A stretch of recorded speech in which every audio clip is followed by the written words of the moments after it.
तो कुछ देख लेते हैं नेचर ऑफ अ टॉर्ट में। सबसे पहले कुछ इसके की पॉइंट्स देख लेते हैं। पहला क्या है कि टॉर्ट क्या है भी, एक सिविल रॉन्ग है। उसके बाद tort is other then मियर breach of a contract and और ब्रीच ऑफ अ ट्रस्ट, सिर्फ अनुबंध या विश्वासघात का उल्लंघन नहीं है, ठीक है। Trust is redressable by an action for unliquidated damages. उसके बाद कुछ एडिशनल कॉन्सेप्ट्स है, फिर हम उसको हम देखते हैं। तो चलिए देखो, आज हम इसके पास जो की पॉइंट्स हम यहाँ पे देख रहे हैं। सबसे पहले हम बोलते हैं टॉर्ट क्या भी एक सिविल रॉन्ग है। तो एक्सप्लेनेशन में क्या लिखा हुआ है, a tort falls under the category of a civil wrongs, take care distinguish it from the criminal wrongs. In a tort case the injured party जो भी रहेगा, पीड़ित पक्ष, उसको हम किस नाम से जानते हैं, उसको हम प्लेंटिव वादी के नाम से जानते हैं। वो क्या करेगा, सूट फाइल करेगा against the wrong doer. Wrong doer को आप डिफेंडेंट के नाम से जानते हैं। डिफेंडेंट मतलब प्रतिवादी के नाम से हम जानते हैं। अच्छा, पर्पस क्या है ये सब करने का, तो purpose is to six the compensation. Compensation मतलब होता है क्षतिपूर्ति फॉर द हार्म और लॉस कॉस्ट। यहाँ पे दो आ रहे हैं, एक आ रहा है भैया सिविल रॉन्ग आ रहा है, दूसरा क्रिमिनल रॉन्ग आ रहा है। तो सिविल रॉन्ग मतलब नागरिक गलत कार्य, क्रिमिनल रॉन्ग मतलब अपराधी गलत कार्य। तो सिविल रॉन्ग में क्या है, focus is on compensating the injured party. यहाँ पर किस चीज़ में फोकस कर कर करते हैं कि भैया कॉम्पनसेट करेंगे किसको, इंजर्ड पार्टी को क्या मिलेगा, कॉम्पनसेशन मिलेगा। ये किस में बात हो रही है, सिविल रॉन्ग्स में। क्रिमिनल रॉन्ग में क्या बात हो रही है, फोकस करते हैं on punishing the wrong doer में।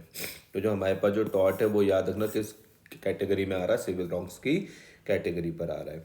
एग्जाम्पल के तौर पर हम बोलते हैं if a person drives carelessly and hit another person. एक पर्सन ने क्या करा कि केयरलेसली ड्राइव करा और किसी दूसरे पर्सन को क्या कर दिया, हर्ट कर दिया, injuries them, the injured party can file a case to claim compensation for their medical expenses. This is a tort. क्या हो जाएगा, टॉर्ट हो जाएगा, इसको हम सिविल रॉन्ग हो, टॉर्ट क्या हो गया, सिविल रॉन्ग हो गया, ठीक है। लेकिन दूसरी ओर अगर मैं बोलता हूँ कि if a driver was violating traffic rules को क्या कर दिया भैया, वायलेट करते हुए चला रहा है, तो देयर में भी क्रिमिनल केस भी हो सकता है उसके खिलाफ फॉर द डेंजरस ड्राइविंग, ठीक है। एक केस लॉ देखना बहुत इंपॉर्टेंट है, एश बाई वर्सेस वाइट का 1703 का।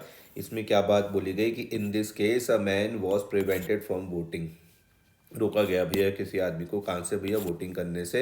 And he sued for the interference with his legal right. उसने क्या करा भैया, केस करा किस में कि भैया मेरे लीगल राइट्स के साथ क्या हुआ है, इंटरफेरेंस हुआ है।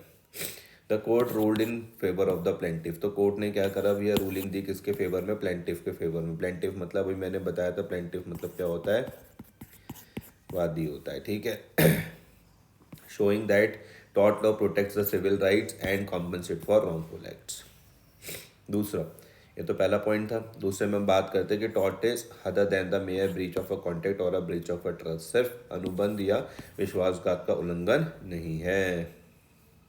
तो एक्सप्लेनेशन में हम यहाँ पर बात करते हैं कि tort law addresses wrongs that are not limited to the breach of contract और ट्रस्ट। यू वहीं तक नहीं है, जो कॉन्ट्रैक्ट और ट्रस्ट के जो कॉन्ट्रैक्ट और ट्रस्ट का ब्रीच रहेगा तो भैया वहाँ पे तो कहीं ना कहीं पर लिमिटेशंस आई। लेकिन टॉर्ट में भैया वो लिमिटेशन नहीं है। If an issue only invokes breaking a contract, contract को क्या बोलते हैं हिंदी में, अनुबंध बोलते हैं, it is not a tort, ठीक है। हाउएवर इफ एन एक्ट को causes harm outside of a contractual obligation it may be considered as a tort. समझ में आया? एक्सप्लेनेशन देख रहे हो कि टॉर्ट तो एड्रेसेस रॉन्ग्स, रॉन्ग्स को करता है address, that are not limited, जो लिमिटेड नहीं है किस चीज़ के लिए, limited to breach of contract और trust. If an issue involve breaking a contract it is not a tort, वो टॉर्ट नहीं होगा। However if an act causes harm outside of the contractual obligation it may be considered a tort। Example हम देख लेते हैं। If someone agrees to buy a contract that fails to make a payment, this is a breach of a contract, not a tort, ठीक है। On the other hand, if a person injured because the seller of the radio negligently delivered a defective product, this could be a tort, ठीक है जी। याद रखना दोनों का सही example है। केस लॉ देखते हैं तो एक आ रहा है डोनिंग यू वर्सेस स्टीवसन्स 1932 का केस लॉ है। इसमें a women consumed a bottle of a ginger beer, ठीक है। एक वुमेन ने क्या करा, कंज्यूम करी एक बॉटल किस चीज़ की, जिंजर बियर की करी, which contain a decompose snail था उसके पास। उसमें और इसके वजह से क्या होगा, उसे इलनेस हो गई।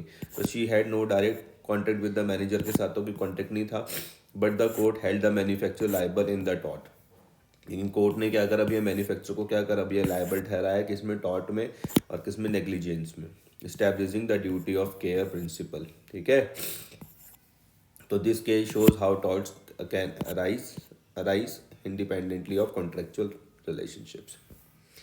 आगे हम बात करते हैं कि भैया tort is redressal by an action for unliquidated damages, अपरिमित क्षतिपूर्ति द्वारा न्याय संगत। एक्सप्लेनेशन पर हम बात करते हैं तो क्या लिखा हुआ, द मेन रेमेडी उपचार इन the tort law is damages, याद रखना। ठीक है, तो टॉर्ट की जो भैया मेन रेमेडी है वो क्या होती है भैया, डैमेजेस होती है, क्षतिपूर्ति होती है। That is monetary compensation paid by the wrongdoer to the injured party. यहाँ पर मेन क्या हो जाएगा डैमेजेस में, आप किसके बारे में बात कर रहे हो, मॉनेटरी कॉम्पनसेशन के बारे में बात कर रहे हो, जो पेड किसके द्वारा किया जाएगा, रॉन्ग डूअर पेड करेगा किसको, इंजर्ड पार्टी को। दिस डैमेजेस आर अनलिक्विडेटेड, ये कैसे होते हैं, अनलिक्विडेटेड डैमेजेस होते हैं। Meaning of the amount is not fixed before hand and is determined by the court on the basis of harm done. ठीक है, तो दो तरीके के डैमेजेस यहाँ पर समझ लो, अनलिक्विडेटेड डैमेजेस हो गए, दूसरे कौन से हो गए, लिक्विडेटेड डैमेजेस। तो अनलिक्विडेटेड डैमेजेस क्या हो गए, अपरिमित क्षतिपूर्ति। तो इसमें क्या होता है, compensation that is not pre decided, compensation that is not pre decided, वो कौन से होते हैं, अनलिक्विडेटेड डैमेजेस होते हैं। It is evaluated by the court depending on the specific case. ठीक है, दूसरी ओर जो आपके पास जो लिक्विडेटेड डैमेजेस रहेंगे, इसको हम बोलते हैं निर्धारित क्षतिपूर्ति। In contrast these are the damages agreed upon in advance typically in contract. तो याद रखना कि आपके पास जो टॉर्ट होगा, टॉर्ट में क्या होगा, एक्शन किसके लिए होगा, अनलिक्विडेटेड डैमेजेस के लिए होगा। ठीक है जी, आगे example, if a person slips and falls in a store, कोई पर्सन है slips and falls in a store because of a wet floors, फिसलता गिर जाता है भैया किसी स्टोर पे। ठीक है, क्योंकि क्या था भैया, वेट फ्लोर था, दैट वाज नॉट मार्क्ड, और मार्क नहीं था। तो they can file a law suit against the store owner for negligence के लिए कर सकता है। ठीक है, the court will decide the compensation amount based on the injuries, medical bills and other factors. ठीक है, तो केस लॉ यहाँ पे देखो, रेलैंड्स वर्सेस फ्लेचर, केस देखना, रेलैंड वर्सेस फ्लेचर 1868 का। तो यहाँ पे लिख रही है कि this case introduce the concept of strict liability, आई थी यहाँ पे, याद रखना। तो स्ट्रिक्ट लायबिलिटी का जो कॉन्सेप्ट है वो कहाँ से आया था, और रेलैंड वर्सेस फ्लेचर से आया था 1868 का। ठीक है, where the defendant was held liable for damages. Strict liability में रुक जाना, एस से आर पर आना। Strict liability Rylands versus Fletchers 1868 का केस है। Where the defendant was held liable for damages. तो डिफेंडेंट को क्या करा गया, लायबल ठहराया गया, काहे के लिए भैया, damages caused by the escape of water from the reservoir he had constructed, उसने रिजर्वॉयर बनाया था और वहां से क्या हो गया, एस्केप हो गया water. The damages were not pre determined, तो डैमेजेस पहले से पता नहीं थे। And the compensation has decided by the court, compensation किसके द्वारा डिसाइड किया गया, कोर्ट के द्वारा डिसाइड किया गया, based on the extent of the harm cause, जितना क्या हुआ था, हार्म हुआ था, उसके बेसिस पर। कुछ एडिशनल हम कॉन्सेप्ट देखते हैं किसके भैया, एक्सप्लेन। यहाँ पे तीन कॉन्सेप्ट हमने देखे थे। एक तो हमने देखा था, जो हमने की पॉइंट्स देखे नेचर ऑफ टॉर्ट के, कि भैया एक तो टॉर्ट याद रखना सिविल रॉन्ग है, एक याद रखना कि tort is other than the mere breach of contract और अ ब्रीच ऑफ ट्रस्ट। एक और याद रखना कि tort is redressable by an action for unliquidated damages. ठीक है, एडिशनल हम कुछ कॉन्सेप्ट्स हम देखते हैं। ऐसे यहाँ पे सिविल वर्सेस क्रिमिनल रेमेडीज पर हम ध्यान देते हैं। तो सिविल एक्शंस में क्या आ जाएगा, नागरिक कार्रवाई में, कि seeks to provide compensation to the injured party. ठीक है, सिविल वर्सेस क्रिमिनल रेमेडीज याद रखना। तो सिविल एक्शन में क्या आ जाएगा, seeks to provide compensation to the injured party. For example, if a company pollutes a river. अच्छा, यहाँ पे क्या होता है, सिविल एक्शन होता है। ठीक है, मतलब एक हम पहले कुछ कॉन्सेप्ट्स को हम एक्सप्लेन कर रहे हैं कि वह सिविल एक्शन और क्रिमिनल एक्शन क्या होता है। तो सिविल एक्शन में देख लो भैया, नागरिक कार्रवाई में क्या हो जाएगा, यहाँ पे करते हैं seeks to provide compensation to the injured party. ठीक है, for example, if a company pollutes a river, अगर किसी कंपनी ने क्या करा, किसी कंपनी को रिवर को क्या करा भैया, पॉल्यूट करा, तो the affected communities can file a civil lawsuit to seek compensation for damages. ठीक है, दूसरी क्रिमिनल लॉ में क्या रहता है, आपराधिक कार्रवाई में क्या रहता है कि focusing on punishment the wrong doer. यहाँ पर हम लोग क्या करते हैं, रॉन्ग डूअर को पनिश करने की बात करते हैं, ठीक है। रॉन्ग डूअर को क्या करते हैं, पनिश करने की बात करते हैं। Using the same example, the government might file a criminal case, government क्या कर सकती है, क्रिमिनल केस फाइल कर सकती है against the company for violating environmental laws, ठीक है। अब ओवरलैप है किस किस के बीच में, टॉर्ट्स के बीच में और अदर रॉन्ग्स के बीच में। किस किस के बीच में कुछ ओवरलैप हम देखेंगे टॉर्ट्स और अदर रॉन्ग्स के बीच में। तो इसमें देखो क्या है कि sometimes the same act can be both, tort भी हो सकता है और क्राइम भी हो सकता है।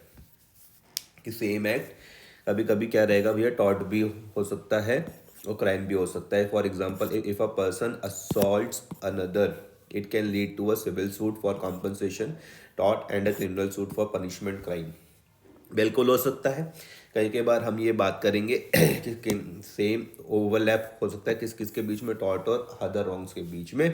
कभी कभी मतलब समटाइम्स ये हो सकता है कि कोई एक्ट क्या रहेगा, वो टॉर्ट भी हो सकता है और क्राइम भी हो सकता है। For example, if a person assault another, किसी पर्सन ने क्या करा कि दूसरे को असॉल्ट किया, तो it can lead to a civil law suit हो सकता है। काहे के लिए भी, कॉम्पनसेशन के लिए काय पर आ जाएगा, टॉर्ट में आ जाएगा, और क्रिमिनल केस उसमें हो सकता है काय के लिए पनिशमेंट में, काय पर आ जाएगा, क्राइम पर आ जाएगा। एग्जाम्पल हम देखते हैं, if A gives B a horse for safe keeping, A ने क्या करा भैया, अपना हॉर्स दिया किसको, काय के लिए, सेफ कीपिंग के लिए, किसको दिया, बी को दिया। ए ने क्या करा, B, if A gives B a horse for safe keeping, ठीक है, and B does not care for the horse properly, और बी ने क्या करा, उस हॉर्स को भी प्रॉपरली तरीके से उसकी केयर नहीं करी, इसके वजह से क्या हो गया, resulting in the horse death, इसके वजह से क्या हो गया, उस हॉर्स की क्या हो गई भैया, मृत्यु हो गई, डेथ हो गई। तो this act can be the both, है यहाँ पे भी ब्रीच ऑफ कॉन्ट्रैक्ट भी हो जाएगा, because there was an agreement to care for the horse, ठीक है। और दूसरी ओर यहाँ पे भी टॉर्ट भी हो जाएगा, negligence in the duty of the care, ठीक है। यहाँ पे दोनों चीजें हो जाएंगी। लेकिन the injured party can claim the compensation under either, या तो भी और टॉर्ट लॉ में कॉम्पनसेशन ले सकते हैं या फिर वो कॉन्ट्रैक्ट लॉ में कॉम्पनसेशन ले सकते हैं, but can not seek double compensation नहीं ले सकते, ठीक है। कहने का मतलब ये है। आगे हम बात करते हैं भैया रेमेडीज इन टॉर्ट लॉ में। तो सबसे पहले हम बात करेंगे भैया, एक आ जाएगा भैया डैमेजेस, दूसरा आ जाएगा इंजंक्शन। तो रेमेडीज याद रखना भैया, टॉर्ट लॉ में कौन कौन सी हो जाएगी, एक हो जाएगा डैमेजेस एक तरफ, दूसरी तरफ हो जाएगा इंजंक्शन। डैमेजेस मतलब होता है भैया मुआवजा, इंजंक्शन मतलब होता है प्रतिबंध करना, ठीक है, प्रतिबंध। तो डैमेजेस का एक्सप्लेनेशन देखो, पढ़ के देखो कि compensation provided to injured party, compensation मिलता है भैया, जो भी इंजर्ड पार्टी रहेगी उसको कॉम्पनसेशन प्रोवाइड करा जाएगा, compensation provided to injured party. For example, अगर हम डिफेमेशन के बारे में बात करें तो damages might be awarded for harm to reputation, while in a personal injury के cases compensation may cover medical expenses, lost wages and pain and suffering, ठीक है जी। तो डैमेजेस के टाइप दो तरीके के हो सकते हैं, एक हो सकता है भैया कॉम्पनसेटरी डैमेजेस जिसको हम क्षतिपूर्ति मुआवजा हम बोलते हैं, कॉम्पनसेटरी डैमेजेस जिसको हम क्षतिपूर्ति मुआवजे के नाम से हम जानते हैं। तो यहाँ पे टू कवर एक्चुअल लॉसेस। दूसरा पुनेटिव डैमेजेस हो सकता है, तो पुनेटिव डैमेजेस में क्या आ जाएगा, दंडात्मक मुआवजा, यहाँ पर होता है to punish the wrongdoer and deter future wrongdoings, ठीक है। कॉम्पनसेटरी और पुनेटिव समझ में आ गया, आपके क्या हो जाएंगे, टाइप्स ऑफ डैमेजेस हो जाएंगे। आगे देखो, एक और रेमेडी है भैया टॉर्ट लॉ में जिसको हम इंजेक्शंस के नाम से जानते हैं, प्रतिबंध के नाम से हम नाम से जानते हैं। यहाँ पे एक्सप्लेनेशन आ जाएगा, a court order that requires a person to do or stop doing a specific action. Court ने क्या करा, ऑर्डर दिया, a court order that requires a person to do or stop doing a specific action, या तो कुछ काम करो या कुछ काम करने से रोका गया है। For example, if a neighbour is constantly making a loud noise at night, the court can issue an injunction to stop the noise. तो इंजंक्शन मतलब होता है प्रतिबंध करना, ठीक है।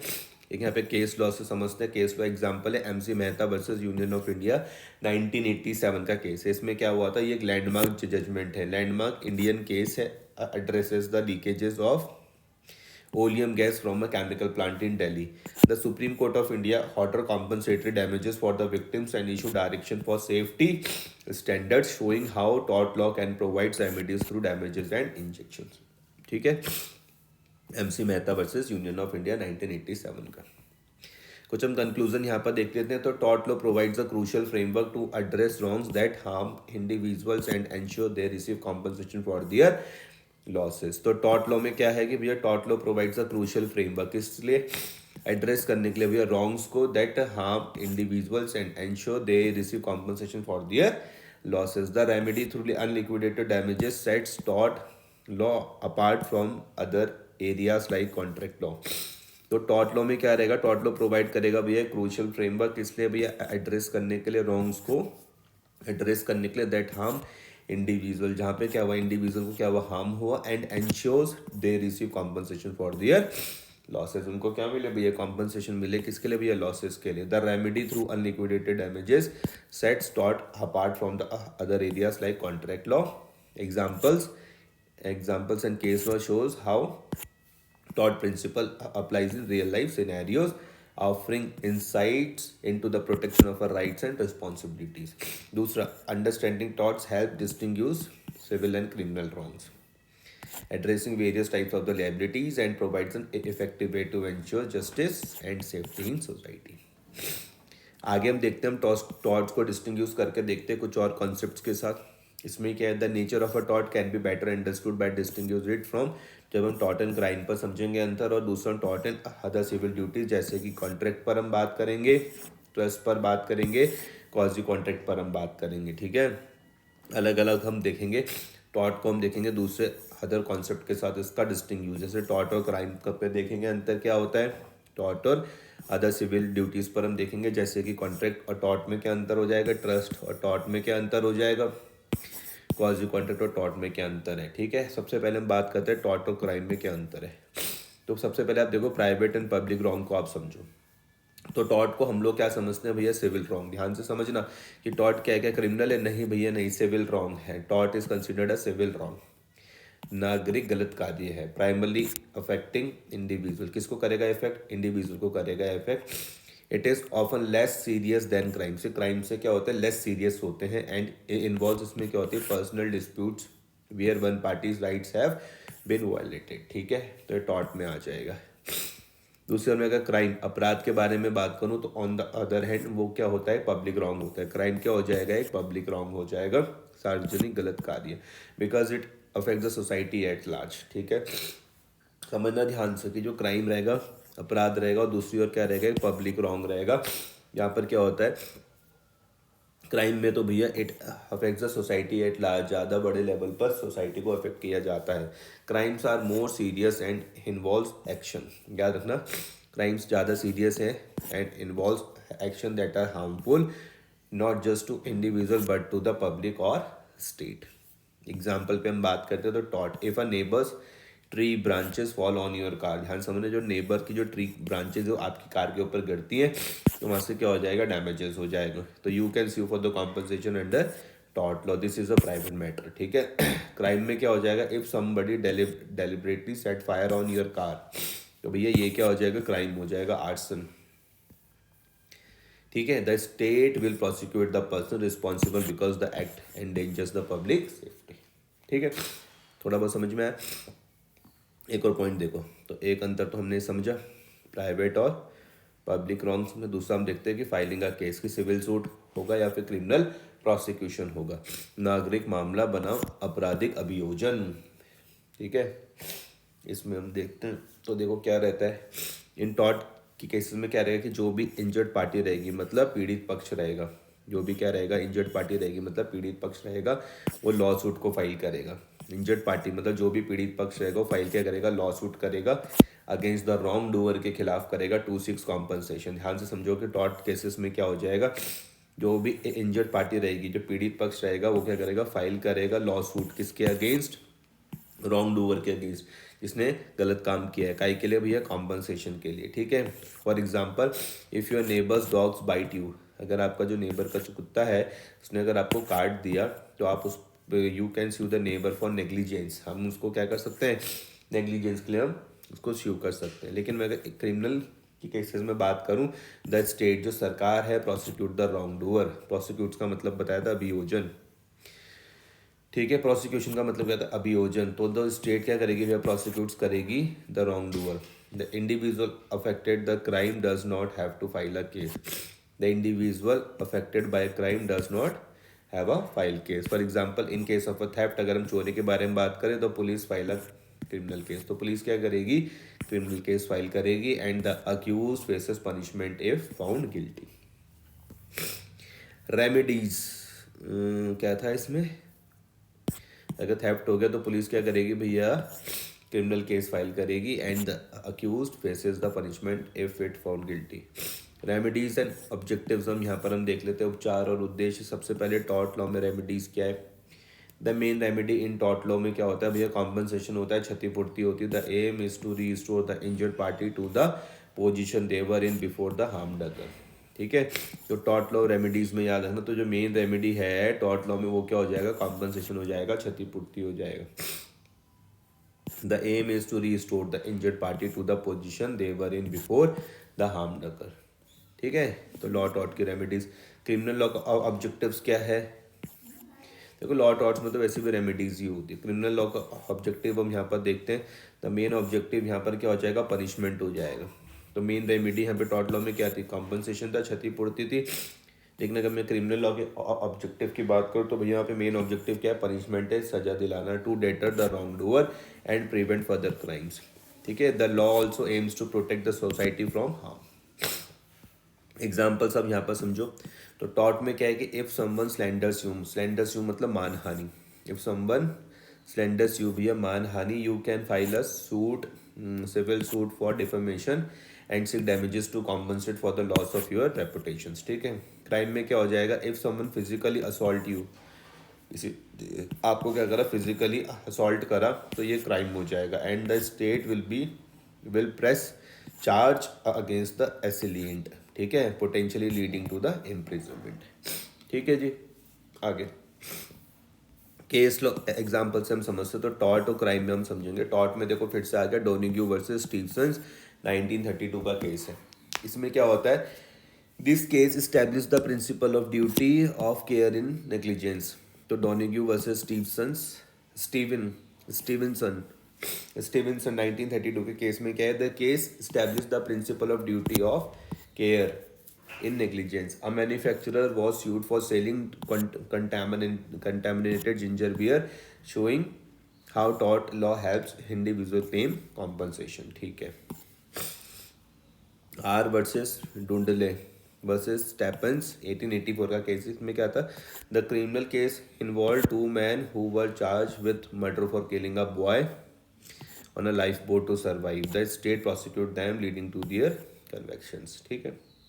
आगे हम देखते हैं भैया tort and civil duties like contracts and trust में हम देखते हैं क्या अंतर है. तो सबसे पहले कॉन्ट्रैक्ट और टॉर्ट्स को हम देखते हैं कि अनुबंध बनाव. टॉर्ट में हम बात करते हैं.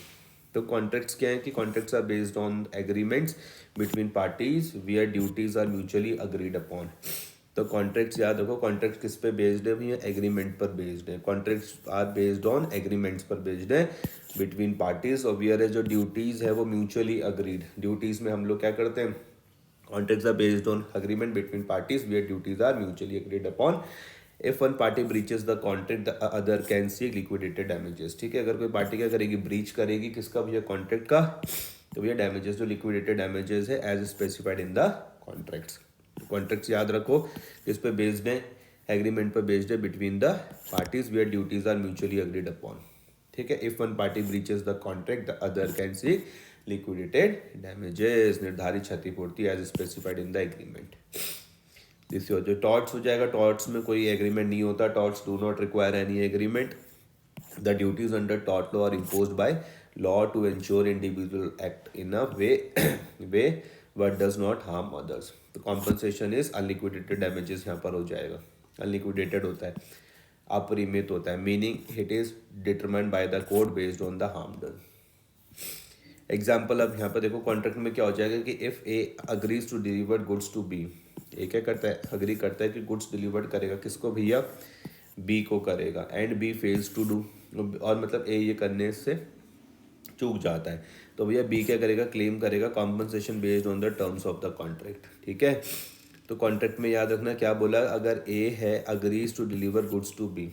ए अग्री करता है कि भैया मैं गुड्स डिलीवर करूंगा किसको, बी को, और ए उसमें फेल हो जाता है ऐसा करने में, तो बी उसमें क्लेम कर लेगा compensation based on the terms of the contract के हिसाब से। लेकिन टॉट में क्या हो जाएगा, if A negligently cause damages to B property, A ने क्या करा भैया, नेग्लिजेंटली बी की प्रॉपर्टी में क्या कर लिया, कोई डैमेजेस करा, even if they have no contract, उनके बीच में कोई कॉन्ट्रैक्ट नहीं था उसके बावजूद भी, तो B can sue A for compensation. तो बी क्या करेगा, उसको स्यू करेगा काय के लिए भैया, कॉम्पनसेशन के लिए। ठीक है। अब हम ट्रस्ट वर्सेस हम टॉट में हम बात करते हैं कि विश्वास वर्सेस बनाम, बनाम taught.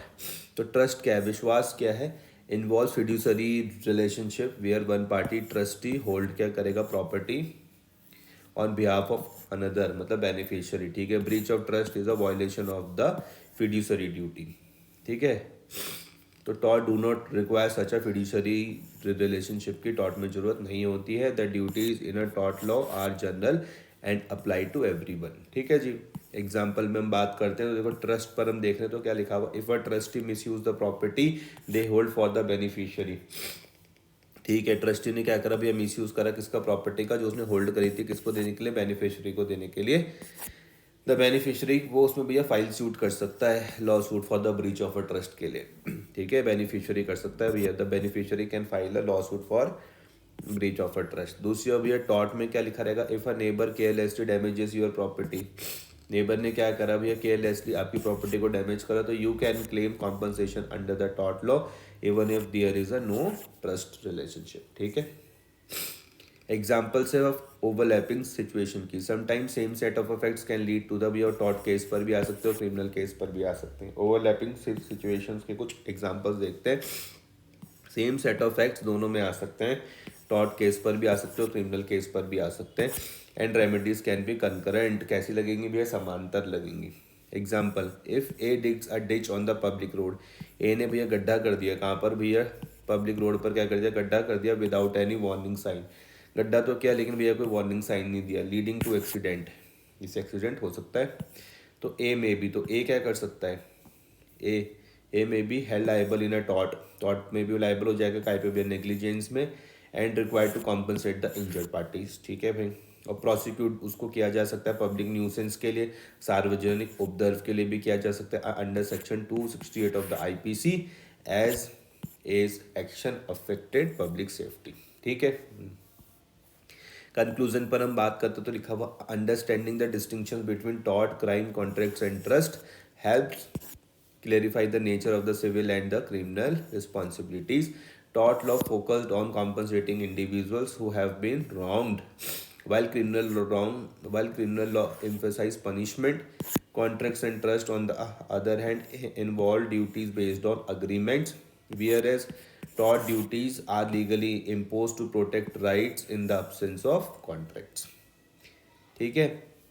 Understanding the distinctions between tort, crime, contract, and trust helps clarify the nature of a civil and criminal responsibility. Tort law focuses on compensating individual. Tort law किस पे फोकस कर रहा है, compensating करने पर individual को, who have been wronged, इसने भैया गलती करी, वाइल जो क्रिमिनल लॉ एम्फेसिस किस में करेगा, पनिशमेंट में करेगा। तो contracts and trust on the other hand involve duties based on agreement. So contracts and trust on the other hand involves duties based on agreement. Contracts and trust में, ठीक है, duties किस पे बेस्ड होती है, अग्रीमेंट पर based होगी, whereas टॉट duties are legally impose to protect rights in the absence of contract. ठीक है। तो टॉट can overlap with criminal actions. ठीक है। एंड इन सच के cases the remedies under both legal system can apply, ensuring that justice is served for the individual and society as a whole. तो tort can overlap with criminal actions. Tort overlap कर सकता है किसके साथ, criminal actions के साथ, and in such cases the remedies under both legal system can apply. ठीक है, मतलब सिविल में भी चल सकती है और क्रिमिनल में भी चल सकती है, ensuring that justice is served for the individuals and society as a whole. ठीक है जी। आगे थोड़ा और हम डिटेल में देखते हैं टॉर्ट और ब्रीच ऑफ कॉन्ट्रैक्ट के बीच में क्या अंतर है। नेचर ऑफ ड्यूटी को हम देखते हैं। ठीक है। कर्तव्य का स्वभाव, नेचर ऑफ ड्यूटी में, ठीक है। सबसे पहले हम ब्रीच ऑफ कॉन्ट्रैक्ट में हम बात करते हैं कि अगर भैया उल्लंघन हुआ किसका, अनुबंध का, तो उसमें क्या हो जाएगा। arises from the failure to fulfill a duty that the parties voluntary switch agreed upon. Arises ये कब होगा, breach of contract कब होता है, तो arises from the failure of fulfill a duty that the parties voluntary agreed upon. When two or more parties enter a contract, they willingly accept certain responsibilities. ठीक है. If one party does not fulfill their agreed obligation, it constitute a breach of contract. Example, if I agree to sell a radio to you but fail to delivered, ठीक है, this is a breach of a contract हो जाएगा. And because I did not mean the obligation I voluntary undertook. टॉट में क्या हो जाएगा, टॉट rise from the failure to fulfil a duty that is imposed by law. ठीक है, जो कानून द्वारा जो निर्धारित ड्यूटी होती है उसमें फेलियर हो जाता है, तब टॉट राइज होता है. तो this duty apply to everyone in society. ठीक है, regardless of any agreements. For example, the law impose a duty on individual not to harm others through negligence or to avoid trespassing on another property. ठीक है, example, I have a legal duty not to defame. ये हमारी legal duty बनती है कि भैया किसी का मानहानि नहीं करना, असॉल्ट नहीं करना, किसी पे हमला नहीं करना, और कॉज न्यूसेंस उपद्रव नहीं मचाना. तो if I violate these duties it is a टॉट. तो ये क्या हो जाएगा, टॉट हो जाएगा. And not because of an agreement but because the law requires it. Agreement नहीं है भैया, लेकिन लॉ ऐसा बोल रहा है. ठीक है, केस लॉ एग्जाम्पल देख लो, बार बार आ रहा है. डोनिग्यू वर्सेस स्टीवंस 1932 का केस है. The landmark is establish that manufacturer owe a duty of care. Manufacture की किस चीज़ की ड्यूटी बन रही थी, ड्यूटी ऑफ केयर पर बन रही थी, सतर्कता का कर्तव्य उसका बन रहा था टू दियर कंज्यूमर्स के लिए. ठीक है, in this case a women found a decompose snail. Women को क्या मिलता है भैया, एक डिकम्पोज स्नेल मिलता है. कहाँ पर, एक जिंजर बियर की बॉटल थी, उस पर क्या मिलता है, डिकम्पोज स्नेल मिलता है. तो शी फेल इल, क्या हो जाती है भैया, बीमार हो जाती है. एंड स्यू द मैन्युफैक्चर, क्या हो जाती है, बीमार हो जाती है, और मैन्युफैक्चर को क्या कर लेती है भैया, स्यू कर लेती है. Although there was a no contract between her, उनके बीच में कोई कॉन्ट्रैक्ट नहीं था. And the manufacturer, although there was a no contract between her, उसके बीच में और मैन्युफैक्चर के बीच में कोई कॉन्ट्रैक्ट नहीं था. The court held the manufacture liable. तो कोर्ट ने क्या करा भैया, मैन्युफैक्चर को लाइबल ठहराया अंडर टॉट law as they had a duty to ensure their product was safe. ठीक है जी, ये डोनिग्यू वर्सेस स्टीवंस 1932 में था. तो this case demonstrate that a टॉट duties are imposed by law. तो इम्पोज किसके द्वारा करी जाती है, लॉ के द्वारा इम्पोज करी जाती है, not by any prior agreement.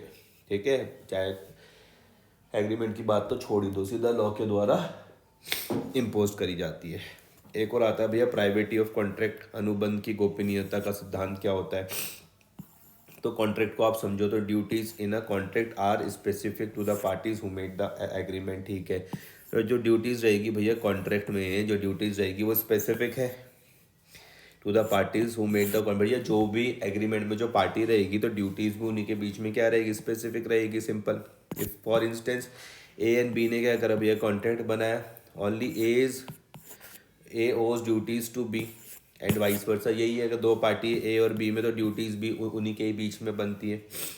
तो सी जो एक थर्ड पार्टी है, कैन नॉट स्यू ए और B for failing to fulfil contract terms. तो भैया सी तो कुछ कर ही नहीं सकता, ए और बी के बीच में केस कर, मतलब किसी को भी स्यू नहीं कर सकता अगर कोई अपना कॉन्ट्रैक्ट वाले टर्म्स को फुलफिल ना करे. तो this is known as the rule that stranger to a contract can not sue. तो यहाँ पे रूल आता है कॉन्ट्रैक्ट में, याद रखना, stranger to a contract can not sue. ठीक है, अनुबंध में बाहरी व्यक्ति मुकदमा नहीं कर सकता. एग्जाम्पल है, if A agrees to sell his goods to B, only B can sue A. सिर्फ भैया बी ए को स्यू कर सकता है अगर वो, if they do not deliver the goods, अगर वो गुड्स को डिलीवर ना करे. Not C who is unrelated to contract. ठीक है जी. दूसरी और अगर मैं भैया टॉट के बारे में मैं बात करता हूँ तो ड्यूटीज इन अ टॉट law apply broadly and are not limited to specific individual. तो ड्यूटीज जो टॉट लॉ में है भैया वो ब्रॉडली डिफाइन होगी, वो कोई लिमिटेड नहीं है किसी स्पेसिफिक इंडिविजुअल तक. The duties are towards the society at large. Society at large तक तो समाज के प्रति पूरी ड्यूटी बनती है. And anyone who suffers a violation of these duties can bring a lawsuit. ठीक है, एग्जाम्पल, इफ ए क्या करता है, डिफेम करता है बी को, any one who is defamed by A can sue, not just someone with a contractual relationship with A. ठीक है। डैमेजेस हम देख लेते हैं। तो कॉन्ट्रैक्ट में क्या है, डैमेजेस देखो कि भैया contract damages in a contract breaches, वहाँ पे वो लिक्विडेटेड होते हैं, पहले से ही निर्धारित होंगे। लिक्विडेटेड मतलब जो पहले से निर्धारित डैमेजेस होंगे वो दिए जाएंगे कॉन्ट्रैक्ट में। Meaning the compensation is determined by the contract, the parties can agree in advance on the amount payable in case of a breach. ठीक है। फॉर एग्जाम्पल, कॉन्ट्रैक्ट्स में includes penalties clauses specifying the compensation if obligation are not met. Example, if a contract states that if a supplier fails to deliver goods, they will pay $500 as compensation. This is the liquidated damages. क्या, if a contract states that if a supplier fails to deliver goods, they will compensate $500 as compensation. This is the liquidated damages. और अगर हम tort में बात करें तो यहाँ पर डैमेजेस के कैसे होते हैं, अनलिक्विडेटेड डैमेजेस होते हैं, अपरिमित। अनलिक्विडेटेड मतलब होता है अपरिमित। ठीक है। Meaning the compensation is not predetermined, नहीं होता है, प्रीडिटरमाइंड नहीं होता है, and is decided by the court. कौन करेगा भैया डिसाइड, कोर्ट के द्वारा डिसाइड किया जाएगा based on the extent of the harm, cause कितना हार्म हुआ है उसके बेसिस पर। The compensation aims to cover actual losses suffered by the victim. Example देख लेते हैं। If in a negligence case where someone is injured in a car accident, किसका case है भैया, नेग्लिजेंस का केस है। कोई अगर इंजर्ड हो जाता है किसमें भैया, कार एक्सीडेंट में, तो the court will determine compensation based on the medical expenses के बेसिस पर किया जा सकता है, लॉस ऑफ इनकम के बेसिस पर किया जा सकता है, एंड अदर फैक्टर्स के बेसिस पर किया जा सकता है।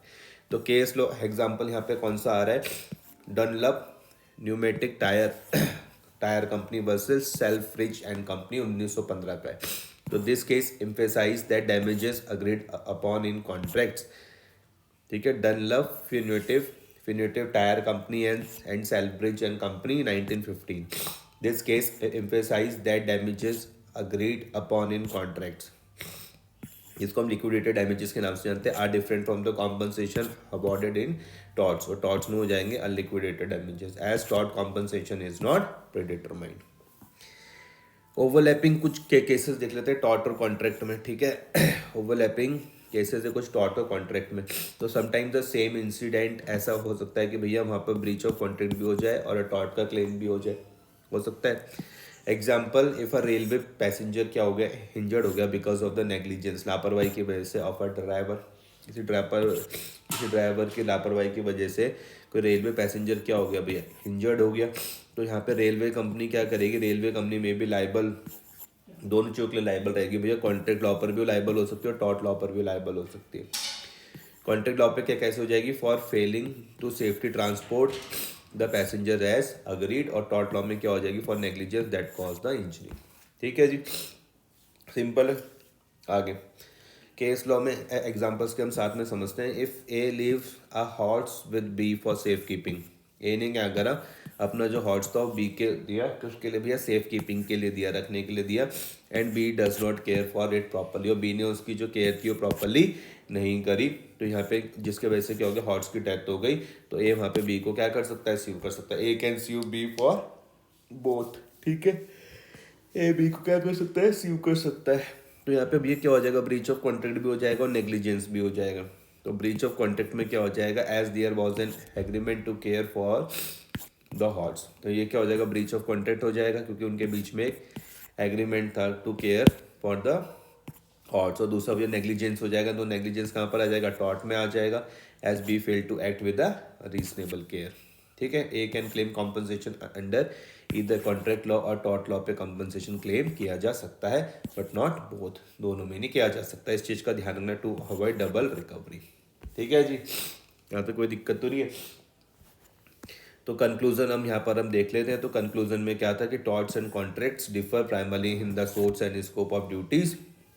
Torts and contracts differ primarily in the source and scope of duties. Contractual duties arises from agreements. तो contractual duties कहाँ से arise होती हैं, agreement से between the specific parties। और जो दूसरी जो tort की duties होगी are imposed by law। तो tort की duties impose कहाँ से होती है, law के द्वारा impose होती है, and apply to everyone। Understanding the nature of the obligation, how damages are calculated, and the possibility of concurrent liability helps differentiate between these two legal